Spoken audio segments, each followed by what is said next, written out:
बच्चों, कैसे हैं आप। स्वागत है आपके अपने YouTube channel maths lover UP योद्धा में। बहुत बहुत धन्यवाद, आप लगातार वीडियो को देख रहे हैं, इसके लिए मैं आपको दिल से धन्यवाद देता हूं। और लगातार ऐसे ही वीडियो को आप देखते रहेंगे तो यह वीडियो आपके लिए बहुत ही लाभकारी होने वाला है। आज मैं क्लास 10th का पार्ट 2 आपके सामने लेके आया हूँ, जिसका नाम समांतर श्रेणी है। जब मैं शुरुआत में पार्ट 1 का वीडियो समांतर श्रेणी का बनाया था, उसमें मैंने समांतर श्रेणी के बेसिक चीज़ों पर बहुत ज़्यादा जोर दिया है और बेसिक चीज़ों के बारे में बताया है। आज मैं उसी के आधारित पर मैं बहुत सारे क्वेश्चन को बताऊंगा। कुछ मैं एनसीईआरटी की बुक से लिया हूं, कुछ एनसीईआरटी के बाहर वाले भी बुक से लिया हूं। मैं बहुत सारे क्वेश्चन आपको करवाऊंगा। केवल आप वीडियो के अंत तक बने रहेंगे तो यह वीडियो आपके लिए बहुत ही लाभकारी होगा। और हर साल हाई स्कूल के एग्जाम में समांतर श्रेणी से बहुत सारे क्वेश्चन आते हैं। एक एक क्वेश्चन को आज हम लोग ध्यान से देखेंगे। चलिए आपको ग्रीन बोर्ड की तरफ लेके चलते हैं। लिखा है समांतर श्रेणी पर आधारित प्रश्न। समांतर श्रेणी के बारे में मैं पिछले वीडियो में आपको बताया था। ऐसी श्रेणी जिनके बीच का अंतर क्या हो, समान हो, उसी को हम क्या कहते हैं, समांतर श्रेणी कहते हैं। मैं कुछ फार्मूला लिखा हूँ, इस सब फार्मूले को एक एक करके मैं आपको समझाता हूँ, केवल आप ध्यान से देखिएगा। पहला मैंने लिखा है an बराबर a plus n minus 1 into D. एक एक बात समझिए। a क्या है, किसी समांतर श्रेणी का क्या है, प्रथम पद है। n क्या है, पदों की संख्या। d क्या है, उस समांतर श्रेणी का क्या है, सर्वांतर है। an क्या है, किसी समांतर श्रेणी का क्या है, अंतिम पद है। दूसरा है यन बराबर n/2 ब्रैकेट में 2a plus n minus 1 into D. यन क्या है बच्चों, मैंने लिखा है यन बराबर पदों का योग। यन बराबर क्या है, जैसे पूछा कि 14 पदों का योग, तब n का मान 14 और यन का मान 14 पदों का योग 1050 अगर पूछा, जैसे क्वेश्चन में दिया कि 14 पदों का योग 1050 है, तो हम लोग कंफ्यूज हो जाते हैं। लेकिन आपको कंफ्यूज नहीं होना है, तो आप समझ लीजिए कि यन का मान 14 है और यन का मान 1050 है, तो ऐसे समझ लीजिएगा। फिर यल है, यल बराबर a plus n minus 1 into D. यल क्या है, जो आप an समझते थे, किसी समांतर श्रेणी का अंतिम पद आप an से डिनोट करते थे। चाहे आप an समझें चाहे आप यल समझें, दोनों का मतलब एक ही है। अगला है यस बराबर n/2 a plus an। a plus an का मतलब ये फार्मूला यूज कब होगा, जब किसी समांतर श्रेणी का प्रथम पद दिया गया हो और अंतिम पद दिया गया हो, तब आप यस निकाल सकते हैं, नंबर ऑफ सम आप निकाल सकते हैं। अगला मैंने कहा an की जगह यल लिख सकते हैं। जब कभी कहीं देखेंगे आप यल लिखा रहेगा तो हम आप कंफ्यूज हो जाते हैं कि सर ये क्या लिख दिया। लेकिन उस टाइम आपको कंफ्यूज नहीं होना है, उस टाइम आप समझ लीजिएगा ये यल है। जैसे किसी एक व्यक्ति के कई नाम होते हैं। जैसे आपने सुना होगा किसी बच्चे का घर पे नाम शिवम है, क्लास का नाम मोटू है, लोग उसको चिढ़ाते हैं कि ऐसे कैसे हो, तो समझिएगा वैसे एक ही नाम है। ये एन और यल एक ही नाम है। मैंने लिखा यल बराबर क्या है, अंतिम पद है। क्या है बच्चों, यल बराबर अंतिम पद। एन क्या है, वो भी किसी समांतर श्रेणी का क्या है, अंतिम पद है। ए किसी समांतर श्रेणी का प्रथम पद है। यन क्या है, पदों का योग है। अभी मैंने आपको क्या बताया कि अगर कहेगा कि 14 पदों का योग 1050 है, तो आप यन बराबर क्या लिखेंगे बच्चों, 14 लिखेंगे, और यन बराबर क्या लिखेंगे, 1050 लिखेंगे। और एक चीज मैंने नहीं लिखा है, डी क्या होता है, किसी समांतर श्रेणी का सर्वांतर होता है। जैसे एग्जाम में कभी कभी एक नंबर में आता है, ऐसे सीरीज दे देगा। मान लीजिए मैं यहाँ लिख रहा हूँ 2 4 6 8 10 ... आपसे पूछेगा कि क्या यह समांतर श्रेणी है, क्या यह सीरीज समांतर श्रेणी है। एक नंबर में अगर कभी आया तो आप बताएंगे कैसे, आप क्या करेंगे, T2 में से T1 निकाल देंगे। मैं पहले वाले वीडियो में आपको बताया हूँगा, 4 में से 2 निकालेंगे तो 2, 6 में से 4 निकालेंगे तो 2, 8 में से 6 निकालेंगे 2, 10 में से 8 निकालेंगे 2। ये कहाँ से हमको प्राप्त होता है, ये जो 2 आपका निकला है, ये क्या है, यह बच्चों क्या है, यह सर्वांतर है। क्या है, सर्वांतर है। तो डी का बहुत बड़ा रोल है। और मैं आपको ये भी बताया था कि जो सीरीज आपको मिलेगी कई टाइप में मिल सकती है। ऐसे डिजिट में मिल सकती है, दशमलव के रूप में मिल सकती है, करड़ी के रूप में मिल सकती है, भिन्न के रूप में मिल सकती है। तो किसी प्रकार का कंफ्यूजन आपके दिमाग में नहीं रहेगा।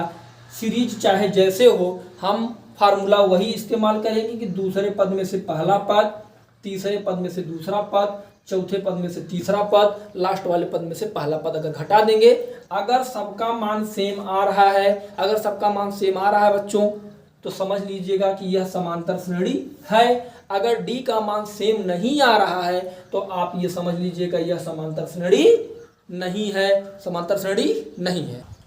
हाँ बच्चों समझिए, लिखा है यदि किसी एपी के प्रथम 14 पद का योग 1050 है तथा इसका प्रथम पद 10 है तो 20वां पद ज्ञात कीजिए। अभी मैंने इसके बारे में जस्ट आपको बताया, अभी मैंने इसकी जब मैं अभी बताया आपको कि अगर कहेगा कि 14 पद का योग 1050 है तो आप n का मान क्या लिखेंगे बेटा, 14 लिखेंगे। चलिए हल करते हैं, बात को समझिएगा तब बात समझ में आएगी।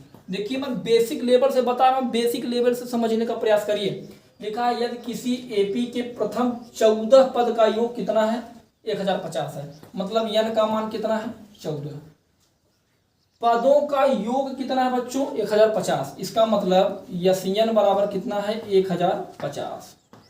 फिर कह रहा तथा इसका प्रथम पद मतलब ए कितना है, 10। तो 20वां पद ज्ञात कीजिए। 20वां पद निकालने के लिए क्या करना पड़ेगा बच्चों, ए 20 का मान निकालना पड़ेगा। और किसी समांतर श्रेणी का 20वां पद जो होता है वह ए प्लस 19d होता है। क्या होता है बच्चों, a प्लस 19d। जब a का मान तो आपको पता है, लेकिन d का मान न पता होने की वजह से आप किसी समांतर श्रेणी का 20वां पद नहीं निकाल सकते। चलिए मैं रखता हूँ, यन बराबर क्या हो जाएगा, n/2 ब्रैकेट में 2a plus n-1 into D. जो वैल्यू मैंने लिखा है आप उसको रखिए। यन का मान कितना है, 1050। n का मान कितना है, 14/2। ए का मान कितना है बच्चों, ए का कितना लिखा है, 10, प्लस n का मान कितना है, 14 माइनस 1, और डी का मान आपको पता नहीं है। समझिएगा, जो मैंने यहाँ लिखा है उसको इसको मैंने यहाँ फार्मूले पे सेट कर दिया है। चलिए 1050 बराबर भाग दे दीजिए 7, इसको सॉल्व करिए, 20 प्लस ध्यान दीजिएगा 14 में से 1 निकालेंगे 13 में डी का गुणा कर देंगे बच्चों 13d। इतना समझ में आ गया होगा आपको। 2 में 10 का गुणा किए 20, 14 में 1 घटाए 13 में डी का गुणा कर दिए, कितना गया 13d। अब 1050 ये गुणा के रूप में है, भागे कर दीजिए 7 बराबर 20 प्लस 13d। समझ में आ रहा है, ये गुणा के रूप में इधर आ जाएगा, क्या हो जाएगा भाग। अब आप भाग कीजिए, 7 का भाग 1050 में दे दीजिए, 1050 में 7 का भाग 7 1 के 7, 10 में 7 निकालें कितना आएगा 3, आएगा 35, तो 7 5 35 और 7 0 0 कितना आएगा 150 आएगा। समझ लीजिएगा, यही समझ लीजिएगा तब आगे चलते हैं। यहाँ लिखा 20 प्लस 13d। अब समझिएगा 1050 में मैंने 7 का भाग दे दिया, कितना आ गया बच्चों 150 आ गया। 20 प्लस 13d लिखिए। अब पक्षांतर करिए, लिखिए आप 150 माइनस 20 बराबर 13d। 150 में 20 घटाएं कितना आएगा 130 बराबर 13d। अब यहाँ मैं यहाँ थोड़ा सा ऐसे कर दे रहा हूँ, समझिएगा। अब यहाँ d बराबर क्या लिख सकते हैं 130 बटे 13, d बराबर क्या लिख सकते हैं 10। d का मान कितना आ गया बच्चों 10। d का मान कितना आ गया 10 आ गया। अब किसी समांतर श्रेणी का 20वां पद क्या होता है, a 20 बराबर क्या होता है, a 20 बराबर होता है a प्लस 19d होता है बच्चों। मैंने आपको पिछले वीडियो में जब मैं समांतर श्रेणी का बेसिक वाला वीडियो बना रहा था उसमें मैंने आपको बताया था कि अगर किसी समांतर श्रेणी का 100वां पद पूछ रहा है तो लिखेंगे a प्लस 99d। वैसे किसी समांतर श्रेणी का जब 20वां पद पूछ रहा है बच्चों तो क्या हो जाएगा, उसकी एक पहले आ जाइए तो क्या होगा a प्लस 19d। a का मान कितना है 10, 19 गुणे d का मान क्या निकाले हैं हम 10, 10 प्लस 19 में 10 का गुणा करेंगे 190, 190 में 10 जोड़ देंगे क्या आएगा 200। तो किसी समांतर श्रेणी का 20वां पद क्या निकल के आया है 200 आया है। एक बार पूरे क्वेश्चन को मैं फिर से रिपीट कर दे रहा हूं, समझिएगा। यदि किसी एपी के प्रथम 14 पद का योग 1050 है, इसका प्रथम पद 10 है, तो 20वां पद निकालिए। पहला काम आप ये करेंगे, जो क्वेश्चन में दिया है उसको नोट कर लेंगे। क्या दिया है 14 पदों का योग दिया है, तो n का मान कितना टोटल पद है, कितना पदों का योग कितना 1050, ए का मान 10 है। फार्मूला लगा के इन सभी मानों को फार्मूले पर रख के जैसे पक्षांतर करना पक्षांतर करके 20वां पद निकालना है तो मैंने a + 19d लिखा। अगर यही 20वां की जगह पूछता 100वां पद निकालो तो मैं यहाँ क्या लिखता भाई, यहाँ लिखता बच्चों मैं a + 99d लिखता। क्या लिखता बच्चों, a + 99d लिखता। a का मान पता था, 99 × 10 करता। तो जो भी पूछ रहा है, जो पद पूछ रहा है, केवल हम उसी का मान लिखेंगे। हाँ बच्चों समझिए, ए का मान 5 है, डी का 3 है और an का 50 है, दिया है n और SN का मान ज्ञात कीजिए। ध्यान दीजिएगा, इस तरह के क्वेश्चन एग्जाम में बहुत सारे आते हैं। ये जो इस तरह के केवल आपको 10-12 क्वेश्चन आपके NCERT के बुक में दिए गए बेटा, सभी आपको सॉल्व करने को मैं एक एक करके आपको बताऊंगा। और इस तरह के जो क्वेश्चन होते हैं एग्जाम में ज़्यादा पूछे जाते हैं, ध्यान दीजिएगा। पहले आप समझिए n और SN का मान निकालिए। n का मान निकालना है आपको, SN का मान निकालना है। और a का मान, d का मान, an का मान दिया गया है। तो पहला फार्मूला लिखेंगे an बराबर a + n - 1 × d। इसका मतलब हम n का मान निकाल रहे हैं। मैं शुरू कर दे रहा हूँ, यहाँ हल लिख दे रहा हूँ, शुरुआत कर रहा हूँ, समझिएगा। an का मान कितना बच्चों 50, a का मान कितना है 5, n का मान तो निकालना है तो n का मान पता नहीं है, d का मान कितना है 3। बात को ध्यान से समझिएगा, बातें समझ में आएंगी। 50 बराबर 5 + 3 का n में गुणा करेंगे 3n, 3 का -1 में गुणा करेंगे -3। 50 बराबर 5 में से 3 घटाएंगे कितना आएगा बच्चों 2, 2 + 3n, पक्षांतर कर दीजिए। 50 - 2 बराबर 3n, 50 में से 2 घटाएंगे कितना आएगा 48 बराबर 3n, 48/3 बराबर n। तो n का मान कितना आ गया 16 आ गया बच्चों, कितना आ गया 16। जब n का मान आ गया तब आप SN का मान निकाल सकते हैं। क्यों? क्योंकि SN बराबर होता है n/2 2a + n - 1 × d। जब तक आपको n का मान नहीं पता होगा तब तक आप नंबर ऑफ सम नहीं निकाल सकते। क्यों? क्योंकि n की वैल्यू रखेंगे नहीं तो आएगा कैसे। चलिए, n का मान 16/2, 2 × a का मान 5 लिख दीजिए, प्लस n का मान आपने निकाला, क्या निकाला 16 - 1, d का मान कितना बच्चों 3। समझिएगा, 2 का 16 में पढ़ा पढ़ दीजिए कितना आएगा 8, 10 + 16 में से 1 निकालेंगे तो 15, 15 में 3 का गुणा करेंगे कितना आएगा 45। अब करेंगे क्या 8 × 45 में 10 जोड़ेंगे कितना आएगा 55, 55 में 8 का गुणा कर देंगे कितना आएगा बच्चों 440। क्या आएगा 440, SN की वैल्यू आएगी। किसकी वैल्यू आएगी बच्चों SN की, और ये n की वैल्यू हो गई। कैसे समझ में आया, पहले क्वेश्चन को समझिए। a का मान 5 है, d का 3 है, an का 50 है। an क्या है, किसी समांतर श्रेणी का अंतिम पद है। क्या है, किसी समांतर श्रेणी का अंतिम पद है। d क्या है, उस समांतर श्रेणी का सर्वांतर है। a क्या है, उस समांतर श्रेणी का प्रथम पद है। तो मैंने an बराबर a + n - 1 × d रखा। an की जगह क्या लिखा 50। क्यों? क्योंकि किसी समांतर श्रेणी का ये अंतिम पद है। a का मान 5 रखा, n का पता नहीं है, d का 3 रखा। 50, 3 का n में गुणा करा है 3n, 3 का -1 में गुणा करा है -3। 5 में 3 मैंने घटाया बच्चों 2, 50 में 2 घटाया 48, 3 का भाग दिया कितना आया n का मान 16। और जब n का मान 16 आ गया तो मैंने SN का फार्मूला लिख के a का मान, d का मान और n का मान इसमें रख के SN की वैल्यू निकाल ली। SN की वैल्यू मैंने निकाल लिया। हाँ बच्चों समझिए, अगला क्वेश्चन है लिखा है a बराबर 7 और a 13 का मान 35 दिया है, d और s 13 का मान ज्ञात कीजिए। कई टाइप के क्वेश्चन ऐसे ऐसे लगातार आते रहेंगे, केवल आपको समझना है, आपको क्या लगाना है दिमाग, और दिमाग हम लोगों के पास बहुत ज़्यादा है। ध्यान दीजिएगा बच्चों, a का मान 7, a 13 का 35, कहाँ से क्वेश्चन का स्टार्टअप करना है वही समझना है। जैसे a 13 से जब आप स्टार्टअप करेंगे तो किसी समांतर श्रेणी का 13वां पद क्या होता है, किसी समांतर श्रेणी का 13वां पद क्या होता है, होता है a + 12d बराबर 35। मैं एकदम निचले क्रम से बता रहा हूँ, समझिएगा।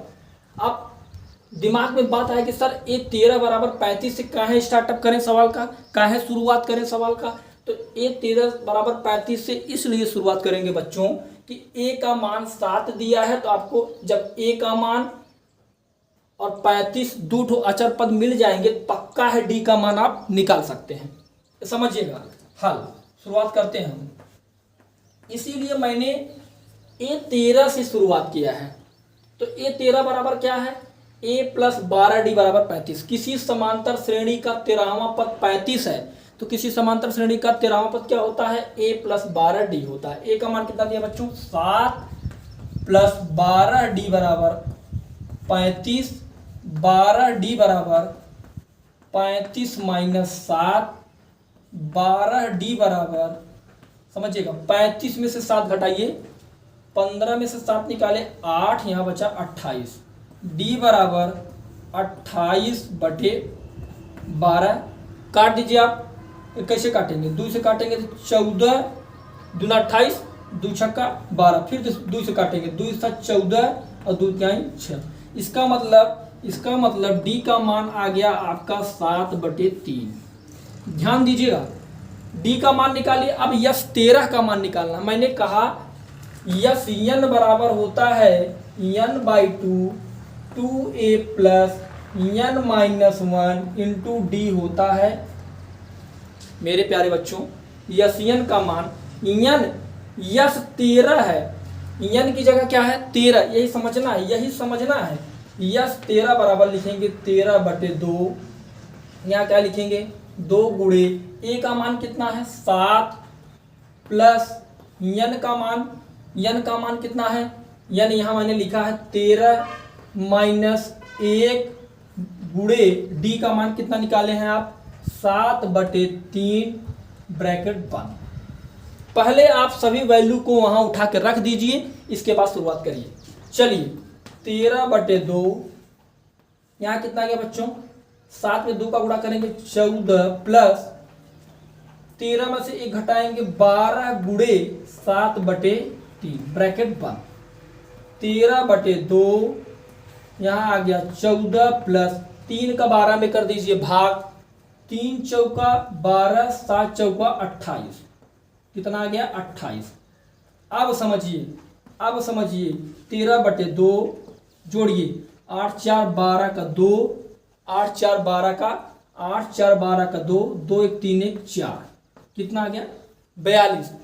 अब करेंगे क्या, 13/2 गुणे 42 काट दीजिए, 2 दूना 4, 2 1 के 2, कितना आएगा 13 गुणे 21, कितना आएगा 13 गुणे 21। अब 21 में 13 का मैं इधर गुणा करा दे रहा हूं, समझिए 21 गुणे 13, 3 1 के 3, 3 दूना 6 गुणे 1 1 के 1, 2 1 के 2, जोड़िए बच्चों 3 7 2। आंसर हमारा कितना आ गया 273। 273 किसका मान आ गया बच्चों, 273 आपका आ गया, 273 आपका आ गया बच्चों यस 13 की वैल्यू। किसकी वैल्यू आ गई, यस 13 की वैल्यू आ गई 273। और डी का मान कितना आ गया मेरे प्यारे बच्चों 7/3। सवाल कहाँ से स्टार्ट करके कहाँ ला के रखना है, ये बातें जिस दिन आप समझ जाएंगे उस दिन आप सवाल लगाने में माहिर हो जाएंगे। क्या हो जाएंगे, माहिर। लेकिन मैंने अभी आपको बताया कि मैं A13 से सवाल को कैसे पिकअप किया, कैसे सवाल को A13 से उठाया।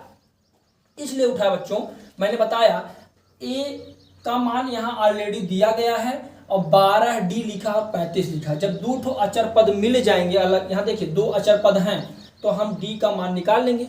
और जब D का मान नहीं पाएंगे हम, तो हम यस 13 की वैल्यू नहीं निकाल सकते। अब आप सोचेंगे सर कैसे नहीं निकाल सकते, क्योंकि यस n का फार्मूला होता है n/2 2a plus n-1 into D. आप सवाल में समझिए, d का मान अगर नहीं मिलेगा तो हम यहाँ नहीं रख पाएंगे।